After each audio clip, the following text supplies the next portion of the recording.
Euphoria Season 2, Episode 6. If you were to describe this episode, this is our favorite recurring bit. If you were to describe this episode in one word, Jack Hubert, what would that word be? Yeah. Yeah, I was thinking while I was watching this episode, I'm like, is this show actually meant for me as a viewer to watch? And I don't know, because like the stuff in this episode really was not all that interesting to me, especially compared to the previous episode, which I think is one of the better episodes of TV that I've watched. Yeah. I don't know. I think like the core issue for me is that I think this show works better when it's a like Rue focused show as opposed to an ensemble show. And it seems like this season they're like really trying to steer it in that ensemble direction, and I just don't think the show's as interesting that way. I sort of agree as well. I think, they always come back to Rue, but I did love the ensemble element of it because I thought all of the different pieces of the storytelling of the ensemble characters were very interesting in season 1. It just isn't the case in season 2. I'm surprised that the consequences for Rue's intense episode 5 were not as drastic as I was expecting. Like I thought that there was going to be more of that, but instead she's getting clean now, which is good. I'm happy for her. We want Rue to be clean, but I was expecting this to go on a little bit longer. I was expecting more fallout, but I guess that's high school, right? There are no consequences. On top of that, we kind of, like I said, we spend a lot of time with Nate, Maddie, and Cassie. Let's talk about that subplot because it takes up a lot of the show. I like everything with Maddie. I like all of the stuff that she's got going on when she's at the babysitter's house, or the house that she babysits for. I like that conversation that she has with the mom there, and how the mom tells her that when she was in college, she also hooked up with her best friend's boyfriend. And again, some of this sort of harkens to what you were saying in a previous episode. Like she sort of sees herself in this character. She like sees that as her potential future, being a mom, having a family, living in this beautiful house. She's been wearing her clothes all season. She wants to have that life. What did you think of the Maddie stuff? Yeah, I thought the Maddie stuff was good. And it was interesting to see this role model that she has, who's also like somewhat of like a maternal figure to her. Also like be representative of the person right now who she views as her mortal enemy, and have some of those same characteristics. So I thought all that was very interesting. I don't mind the Maddie stuff, and I don't mind like the Nate and his family stuff, which we'll get to. I think for me where it falls flat is like the Nate Cassie relationship, because it feels like it was just dropped on our heads, and I never like saw that to begin with. It's kind of impossible because like we never bought it to begin with, and so when they kept telling us this is real, I kept saying, no, they're gonna pull the rug out from under us, right? But then they keep being like, no, this is real. Especially because like it's not like it was Maddie's like new boyfriend or anything, who like Cassie also just met for the first time, and then they like go off and like they're actually the ones who are in love. It's like they've all known each other forever. Right. So I just like, my issue is I think I just never bought into that relationship from the start because it was presented to us in like such a sudden way. We'll get to it. Because they didn't plant any of those seeds in season 1. As a matter of fact, they make mention of it in this episode. Like Cassie's like talking about Nate with Lexi, and Lexi's like, wait, no, you've known him forever. What are you talking about? Like, you know him better now. What does that even mean? Again, Lexi, the voice of reason. But yeah, it just sort of has been so unbelievable, and they could have made it believable. It could have just been a hookup, and then Nate could have caught feelings, and then Cassie could have caught feelings, and then they could have slowly ramped it up. But they just dropped it on our heads that he was in love with her. The love of his life. They're gonna get married and have kids, and his dad's gonna be there too.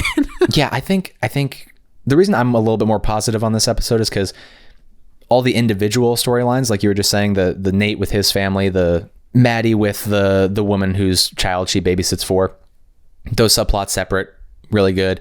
Where it does fall apart for me though is when they start to connect again. Yeah. Have you ever been watching something and like you're into it, you're enjoying it, and then something just happens where you just completely disconnect? Yeah. That's what happened to me twice this episode. Once it was with Cassie when she was, actually no, it happened 3 times. Once was with Kat. That whole thing, I disconnected get to that. hard. That was awful. Yeah. The second was with Cassie. I think it was the 18th time that she walked into the room and then yelled and then walked out.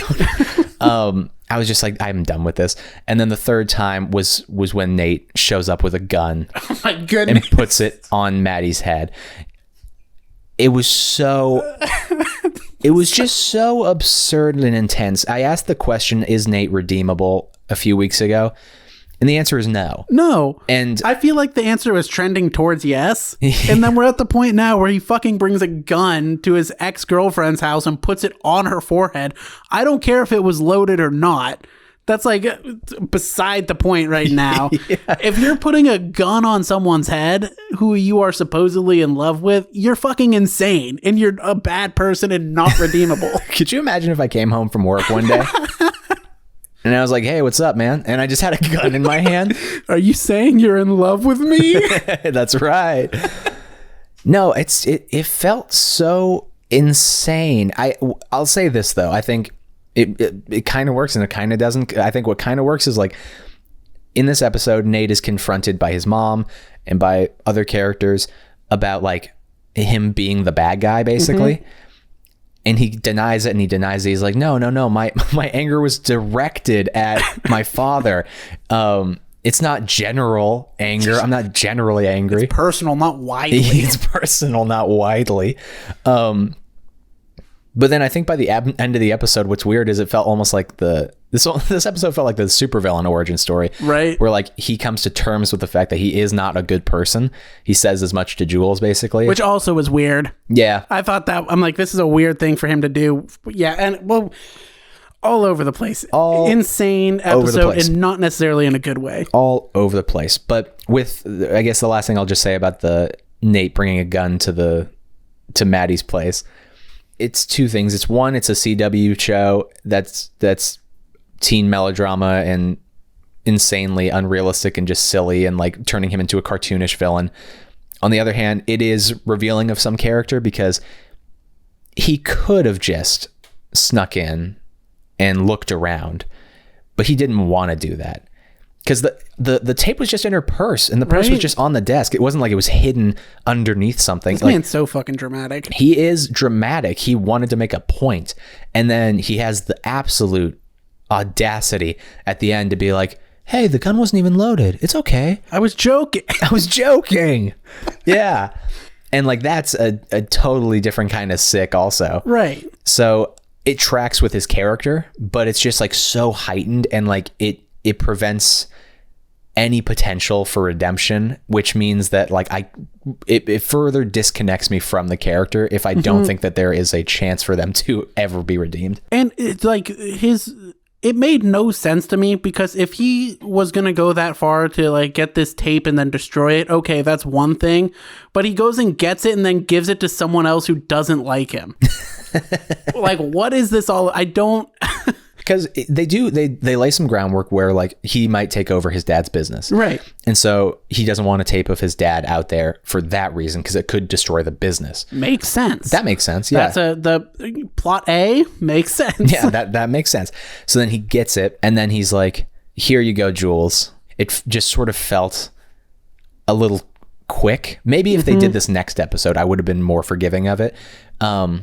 Because what he does say to Jules is sweet. Like, I meant everything I said, which I also took as like all the good and all the bad. So I believe that he cares about Jules in some way, despite the fact that he's manipulative and has done horrible things to Jules.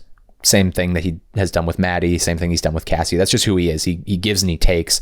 So I can buy that, but it happened so quickly after him pulling a gun on somebody that's where I was kind of like shaky on it. And I have an issue with it too, and maybe this is just like a whole issue with this season that I'm having, is he and Jules have not interacted like once all season, and then all of a sudden like I'm supposed to be led to believe that he like really cares about this person. Yeah. And I don't know, I just like I feel like in our Bong Joon-ho series, hell yeah, we talk about Bong as a master farmer, a master at planting the seeds. Yep. Check off seeds, one might say. And there have been like very little seeds planted in this episode. And sometimes there's things that just pop up and it's like, oh, that came out of left field. And and when it pops up, it's a weed. It's a weed. That's what I was going to say. It's just a weed that pops out of nowhere. It was didn't seem to be intentional. I don't know. This season just feels like kind of messy to me a lot of the times. And I'm so disappointed in this episode. The episode itself, like, wasn't horrible, but I think like the reason why I disliked it was just because I was so disappointed after how like incredible last week's episode was. And like even the episode before that with Cal, I thought was really interesting. Yeah. And like we're back here. Real quick before we move on to Rue and to the other stuff that happens in this episode, just real quick, the Nate and Cassie portion, or the Cassie portion, I should say. I don't care. like this was like, here's the thing is like, I buy her feelings. Her feelings are valid. Her feelings are valid. She is heard. Okay. But I've been thinking about last week's episode, the big reveal when like Rue is like, hey, Cassie, how long have you been fucking Nate Jacobs? And everyone gets on her. And that was very funny. And it still is. And I said this to you off pod, but the more I reflect on it, the more I just don't know what to do with it. Cause every opportunity they have to hurt Cassie or to traumatize Cassie or to punish or abuse Cassie, they do it. And at every opportunity, Sam Levinson is just like, you can't have nice things.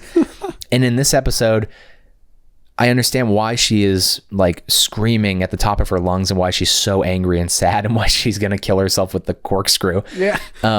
Hiding the knives in the bushes is hilarious. Yes. Yeah. There's funny stuff about it. But again, I think they sort of play it for comedy in this episode. They sort of play it a little serious as well. And like, now I don't know where I'm supposed to be with it. Cause like, I felt like last episode was the big reveal that, oh, this was just a joke. Like we're playing this for jokes now. This subplot doesn't matter anymore. But then in this episode, it's like, and in this episode, it does feel comic, but I don't know. I guess my point here is just that like, it was extremely melodramatic. I understand it, but it did not deserve the amount of time that it got. Yes, I think that's the big thing. Is it seems like this stupid storyline has been the like focal point of the season in many ways, and it doesn't deserve to be that. I don't know. I don't know where this character's going with Cassie. Like what's the arc here? Like I thought for a second she was going to have some sort of realization, like at the end when she's with Nate and she's like, I ruined my whole life for you. And like maybe she was going to like leave or something like that. But no, then she just stays. And I don't know. I would like to see something interesting happen. And I want to know where this character's going. Because we know where the character's supposed to be going. We've talked about this before, where she is always looked for approval in men to feel good about herself, to validate herself. And so her arc is to not do that. The show is about trauma. Her trauma is her father up and leaving the family. Right. And so she is going to have to find self-love. That's the arc. So you pair her with the nastiest motherfucker that's on television, the most evil piece of shit that's on television. And so you start to think, oh, okay. When she yells at Nate in that episode and she's like, no, I'm crazier than Maddie because I don't give a shit what happens. You start to feel like, oh, okay, this is the breaking point where she realizes that Nate is toxic and terrible. And she's then going to realize why, like she's going to ask herself big questions. What did I see in him? Why is it that he made me feel good about myself? And then realize, oh, here is my issue. And now let's figure it out. But no, instead she packs her suitcase and she goes to live with Nate. Moves in with him. Oh my goodness. So yeah, I don't know where this is going. I feel like she needs the way that Maddie has somebody to bounce off of and to look up to in the mom for the kid who she babysits. I feel like Cassie needs that as well because she doesn't have a character like that now, especially because Maddie's out of the picture. Mm-hmm. They're not friends anymore. So she has no one to bounce off of. Could be Lexi, but she just is delusional and angry right now. Yeah. And so she's not trusting anybody. She's not listening to Lexi at all. She needs somebody to give her guidance. And there's nobody in the show. Like if I'm thinking of all of the characters in the show, there's not a single one that could offer that to her. She should go talk to the drug lord lady. She should talk to the drug lord lady. She'll very calmly and very plainly explain to her that men are terrible. Yeah, I mean, the show spent too much time on it. I've spent too much time on it. Right. Last thing, like literal last thing. Yeah. Maybe like the head of this is all coming when Lexi does her play and then like Cassie sees like, oh, I'm fucking stupid. And, like maybe that's where it's going. In which case I'm like, I think you're right. I think that that's got to be it. But also, if the show keeps in line with what it's been doing to Cassie, she'll see it and then she'll have a panic attack and then a nervous breakdown, and I don't know what she'll do. she'll just be abused. Let's talk about Lexi and Fez. All right. Lexi's doing the play. That's going on. I don't want more of like the rehearsal stuff, obviously, but I kind of also do. Yeah. Just because I love high school theater. Just love high school theater. That's our little I don't know the word for it. Hell yeah. No, but so she's doing that. So she goes over to Fez's and like real sparks. Real sparks. They're watching Stand By Me. He's Vibes guy. He's 19 to 25 years old. We're not quite sure how old. Right. I think he was supposed to be older in the first season, is what I've read, and then they've retconned his age to make him younger. Oh, interesting. Yeah. Yeah, because that is, and we don't know how old Lexi is. I don't think it's probably on the Euphoria wiki or something. Somewhere out there, someone knows. Yeah. So obviously, don't engage in relationships with minors. That's bad. But also they said, how old was Maddie in this episode? Didn't she say you're 18? Yes. Yeah. So, which also kind of was strange to me because I'm like, oh, okay. So we have very little left of high school. Right. We're in the first semester of senior year. We're not going to talk about that today. That's a whole big picture issue for the show. But anyway, so maybe Lexi is 18. Maybe she's a year younger than Cassie. Another thing, there's so many weird little things. I was like, wait, if they're the same age, then if they're in the same grade, Cassie and Lexi, then why isn't Rue friends with Cassie at all? Right. But anyway, whatever. So just to say that little subplot was sweet. I thought it was played very well. It was shot very well. It was nice. They'd been neglecting the Fez and Lexi romance for a few episodes now. We come back to it. That's really the big thing. Yeah. Custer comes back. Custer. There's an impending, snitch operation going on there with Custer. We'll see how that goes. Yeah. So that's all going on. Let's just do it. Let's talk about the cat scene.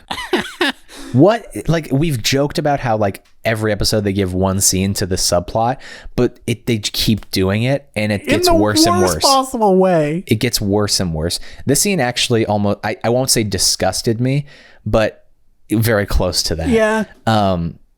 Because one, I thought it didn't make sense for the character to be as horrible and mean and manipulative and gross as she was. Two, it came out of nowhere and was tonally super weird, and then three, it's again just a small morsel of a subplot that feels so insignificant compared to everything else. Dude, this whole goddamn subplot could have happened in one episode. Literally, this whole subplot here with Kat and Ethan could have been taken care of in one, maybe 2 episodes. And they have dragged it out literally by giving us one scene every episode of even just like a phone call or something. Yeah. And then we get to just this like awful scene where she's just like an awful person. And she's like, I have a brain disorder. And when she said that, did you think, oh, haha, she's joking, or she's going to she's like, I thought, oh, I've got a brain disorder. And I thought she was like chickening out or something. Like she was going to break up with him and then like she couldn't do it. So that's why she's like, I have a brain disorder instead. Because I thought like, oh, she's going to be a dick about it, but it's going to be kind of funny where she's going to be like, I have a brain disorder. What? You have a brain disorder? It's terminal.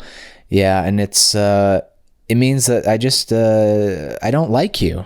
Like there's nothing wrong with you. It's all me. It's not you. It's me. Like I thought it was going to be like a joke version of that. But no, she just plays it straight. She's like, I have a brain disorder. And then he's just very good about the whole thing. He's just like, all right, so you want to break up with me? Just be honest. And she's like, I am being honest. It made me really dislike Kat. Right. For no reason. Because I really loved that character. I liked everything that she was doing in season 1. I wonder if this is a COVID thing. I wonder if like there was a scheduling issue. There's no reason that she was written out of the show. There was something that I saw on the internet, some rumors about something about her and Sam Levinson like having a disagreement or something. I don't know. I haven't read it really. I've just heard about it. Well, I wrote it, so I'll tell you. Okay, tell me. Go ahead. They had a huge falling out. Yeah. There's no reason that Kat had to be written out of this show. No. Because she had very interesting stuff going on in season 1. They could have just cut him loose early. and they have that one episode where Kat's having the daydreams and like imagining and thinking about like what's wrong with this relationship. The next episode, you cut bait. She breaks up with him. That's over. And then she can go and do all of the stuff that she was doing in season 1, basically.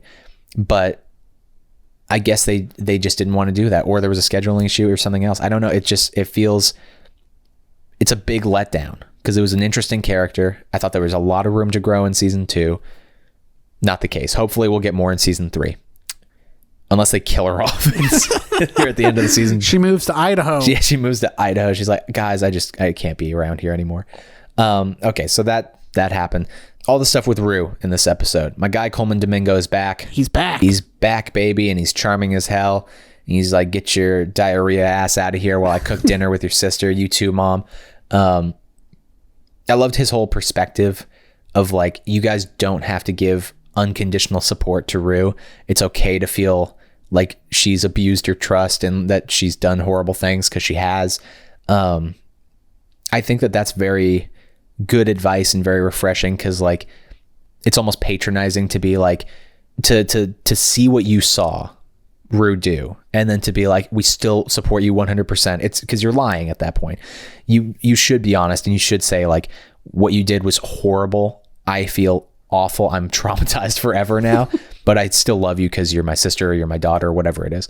So sage advice from Coleman Domingo as always.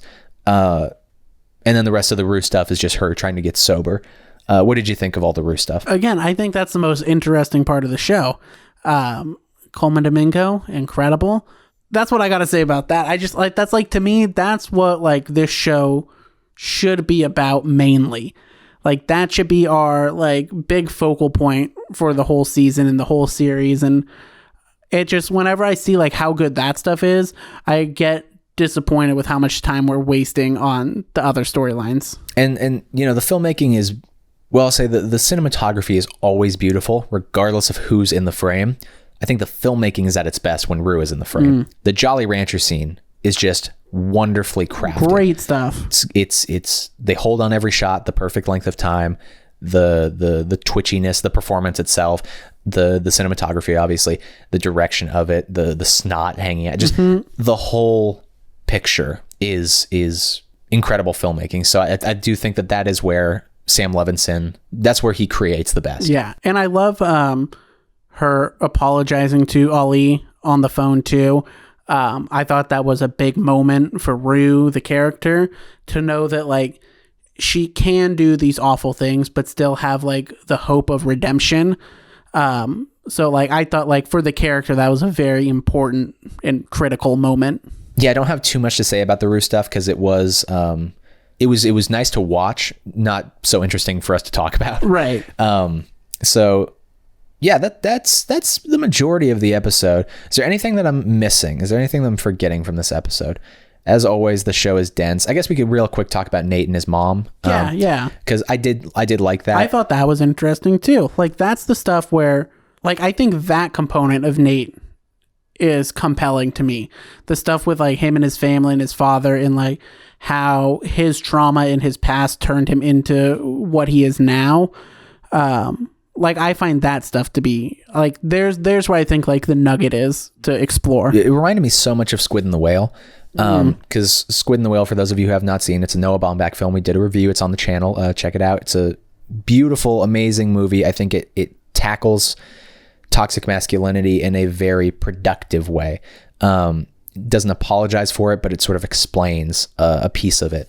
And so that movie, it's all about the character of that Jesse Eisenberg plays. His father is basically his role model. He tries to mimic and parrot everything that he says, and it's about him coming to terms with the fact that like his dad is an asshole and his mom has always been like the good one, basically.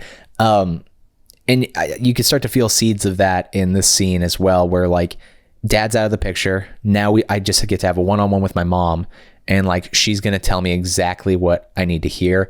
She tells that very sweet story about when he was a little kid and he would walk in and ask if she wanted anything to drink before she went to bed, and then she said yes, a glass of water, and then he brought her a glass of water. That's just very cute.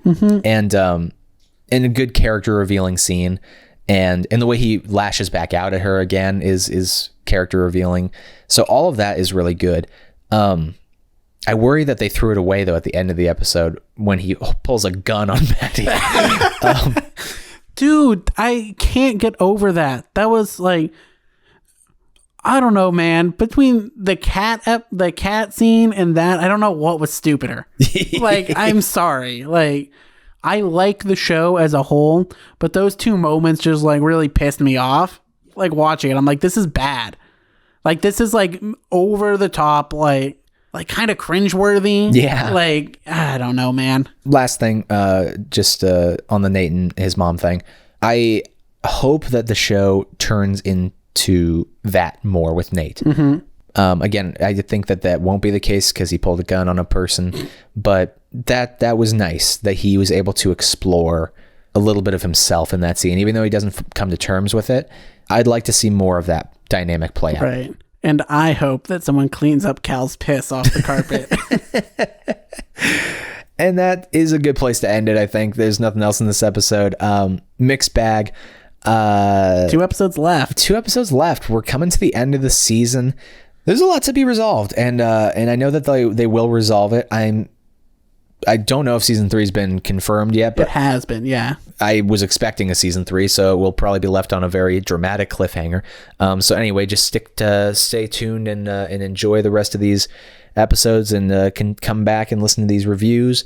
And as always, thank you very much for listening. Check out our other stuff. We will see you next week. Man, he pulled a gun on her.